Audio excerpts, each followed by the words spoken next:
ஐயோ! அவங்க பர்ஸ தொலைச்சுட்டாங்க. ஐயோ! காசெல்லாம் தொலைஞ்சிருக்குமே! என்ன செய்வாங்களோ தெரியா? ரொம்ப கவலையா இருக்கு. ஸோ, இந்த மாதிரி கவலைப்படுறதும் இருக்கு. அதே நேரம் ஒருத்தர் பர்ஸ தொலைச்சுட்டாங்க. அவங்க பர்ஸ தொலைச்சது எங்களுக்கு தெரிய வேண்டி வருது. அதே ஃபீலிங், அதே கவலைகள், அதே வொரினஸ் இன்னொருத்தர் பர்ஸ தொலைச்சுட்டாங்கன்னு சொல்லும் பொழுது, உங்களுக்கு அவங்க மேல உங்களுக்கு ஒரு எம்பத்தி ஒன்று கிரியேட் ஆகுது. ஸோ இதத்தான் சொல்லுவோம் என்ன, கெட் இன்டு அதர் ஷூஸ். ஒரு பெர்சன் கூட குறையாம நீங்களும் அதே மாதிரி ஃபீல் பண்ணுவீங்க. இல்லாட்டி ஒரு மிஸ்கம்யூனிகேஷன் வரும் பொழுது, நாங்க மத்தவங்க இடத்துல இருந்து அவங்க ஏன் இத அப்படி சொன்னாங்க? இது ஏன் இந்த மாதிரி நடந்துச்சு? அப்படின்னு சொல்லி அடுத்தவங்க இடத்துல எங்கள வச்சு நாங்க அத அனலைஸ் பண்ணி பார்க்கணும். ஓகே. ஸோ இன்னைக்கு நாங்க பார்க்க போறது பில்டிங் எம்பத்தி. இந்த எம்பத்திய நாங்க பில்ட் பண்ணினமா இருந்தா எங்களுக்கு வர பாதி பிரச்சனைய நாங்க குறைக்கலாம். அடுத்தவங்க இடத்துல இருந்து நாங்க அந்த பிரச்சனையும் அந்த விஷயத்தை நாங்க பார்க்கும் பொழுது நாங்க பெரும்பாலும் சரியான டிசிஷன்ஸ், அதாவது ரெண்டு பக்கமும் சாயாம நாங்க ஓகே நடுநிலைமையா யோசிக்கிறதுக்கு வாய்ப்புகள் அதிகம். ஸோ ஸ்கூல்லையோ ஒர்க்லேயோ அல்லாட்டி ரிலேஷன்ஷிப்ஸ்ல கூட நீங்க ஒருத்தரோட சண்டை பிடிக்கிறதுக்கு இந்த எம்பத்தி குறைவா இருக்கிறதும் காரணம். இந்த எம்பத்தி உங்களுக்குள்ள பில்ட் ஆச்சுதுன்னா நீங்க என்ன சொல்றது, உங்களோட ரிலேஷன்ஷிப்ஸ் அல்லாட்டி உங்களோட ஃப்ரெண்ட்ஸ், உங்களோட ஆஃபீஸ்ல ஒர்க் பண்றவங்க அவங்களோட ஒரு பிரச்சனை, வர வேண்டிய பிரச்சனைய பாதி பிரச்சனையா குறையும். பாதி பிரச்சனையா குறையும்ன்றது நான் சொன்னதுக்கு ரீசன், ஸோ என்ன சொல்றது, உங்களுக்கு எம்பத்தி இருக்கு. மேபி அவங்களுக்கு இல்லாம இருக்கலாம். பட் உங்களுக்கு இருக்கும் பொழுது, நீங்க ஓகே ரைட் இதுதான் ரீசன். இவங்க இந்த மாதிரி சொல்றதுக்கு இதுதான் காரணம். இந்த மாதிரி நடந்ததுக்கு இதுதான் காரணம். அவங்க பக்கமும் நியாயம் இருக்கு. அவங்க யோசிக்கிறதும் சரின்னு சொல்லி, என்ன சொல்றது, விட்டு குடுக்குற மாதிரி தான் கிட்டத்தட்ட. ஸோ எம்பத்தி இது ஒரு பெஸ்ட்டான சாஃப்ட் ஸ்கில்ஸ். ஸோ எம்பத்தி உள்ளவங்க அவங்க லைஃப்ல தோக்குற மாதிரி இருக்கும். ஆனா தோத்து போக மாட்டாங்க. கடவுள் எப்பவுமே நல்லவரா பார்த்து சோதிக்கிறாரே! எங்களுக்கே கஷ்டம் வந்துட்டே இருக்கு. அடி மேல அடி. அட இப்பதான் ஒரு பிரச்சனையில இருந்தோம்னா திரும்ப ஒரு பிரச்சனையா? ஸோ இந்த மாதிரி யோசிப்பீங்க. இந்த மாதிரி யோசிக்கிறவங்களா நீங்க இருந்தா, உங்களுக்குள்ள எம்பத்தி ஆல்ரெடி இருக்கு. அதுதான் உங்களுக்கு பல பிரச்சனை வர மாதிரி இருக்கும்.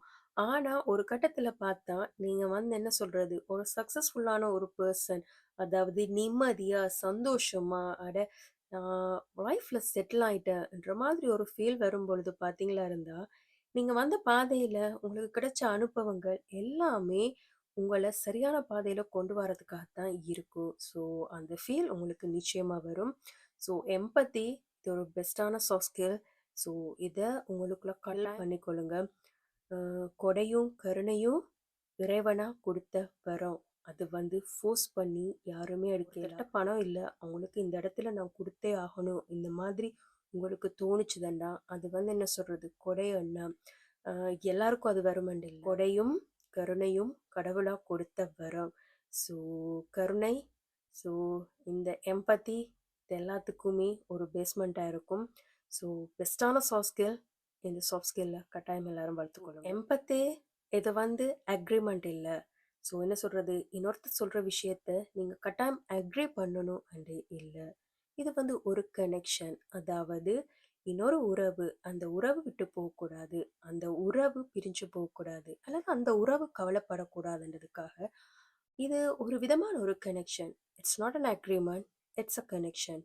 எம்பத்தி it's a best soft skill. கிட்டடியில உங்களை யாராச்சும் எரிச்சல் ஊட்டின யாராவது இருப்பாங்க. அவங்கள யோசிச்சு பாருங்க. ஏதாவது ஒரு பிரச்சனை, ஏதாவது ஒரு இன்சிடென்ட் உங்களுக்கு நடந்திருக்கும். உங்களை எரிச்சல் ஊட்டியிருக்கும். உங்களுக்கு பிடிக்காத ஏதாவது ஒரு விஷயம் நடந்திருக்கும்.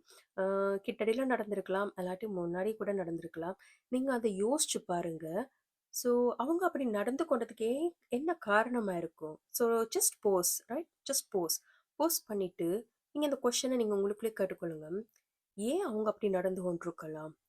ஓகே. ஒருவேளை அவங்களோட இடத்துல நான் இருந்திருந்தா, நானும் இது மாதிரி தான் செஞ்சிருப்பேனா? சிலவேளை இத விட மோசமா கூட ஏதாவது செஞ்சிருக்கலாம், பேசியிருக்கலாம். ரைட். இந்த 2 கேள்விய மட்டுமே கேட்டு பாருங்க. ஸோ உங்களுக்கு ஒரு எரிச்சல் ஊட்டுன ஒரு விஷயம், இந்த விஷயம் நடந்திருக்கா? ஏன் நடந்துச்சு? அ எதுக்காக? ஸோ அவங்க இந்த மாதிரி அவங்க இந்த மாதிரி ஒரு வேர்ட் யூஸ் பண்ணியிருக்காங்க. அவங்க இந்த மாதிரி பேசியிருக்காங்கன்றா, ஏன் அவங்க அப்படி பேசினாங்க? எது அப்படி அவங்கள பேச வச்சிருக்கும்? எந்த பிஹேவியர் ஏதோ அவங்கள அப்படி பேச வச்சிருக்குமா? எந்த சந்தர்ப்பத்துக்காக? அதாவது என்ன காரணத்துக்காக அவங்க அப்படி சொல்லியிருப்பாங்க? ரைட். நான் அந்த இடத்துல இருந்தா என்ன சொல்லியிருப்பேன்? நான் அந்த இடத்துல இருந்தா என்ன பண்ணியிருப்பேன்? Get into other shoes.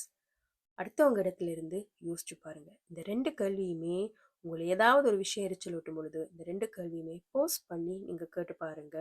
So எம்பத்தி உங்களுக்கு பில்ட் பண்ணியிருக்கோம். ஆல்ரெடி பியான் எக்ஸாம்பிள் சேனல்ல நீங்க சப்ஸ்கிரைபரா இருக்கிறீங்க. பியான் எக்ஸாம்பிள் சேனல்ல நீங்க வீடியோஸ் பார்த்துட்டு இருக்கிறீங்களா இருந்தா, நிச்சயமா எம்பத்தி உங்களுக்கு ஹை லெவல்ல இந்த சேனல் வந்து 6 வருஷமா இருக்குது. ஸோ இதில உள்ள சப்ஸ்கிரைபர்ஸ் வந்து என்னோட ஸ்டூடண்ட்ஸ், ஸோ என்னோட ஃப்ரெண்ட்ஸ் அண்ட் தெரிஞ்சவங்க, தெரியாதவங்க இந்த சேனல்ல இருக்கிறீங்க. பட் இது வந்து ஒரு ப்ராஃபிட் நோக்கத்துக்காக இந்த சேனல் ஸ்டார்ட் பண்ணேல்ல. ஸோ சில நல்ல விஷயங்களை மற்றவங்களோட ஷேர் பண்ண பாசிட்டிவிட்டியை ஸ்ப்ரெட் பண்ணணும். இந்த நோக்கத்துக்காக ஆரம்பிக்கப்பட்ட சேனல் தான் இந்த பியான் எக்ஸாம்பிள்.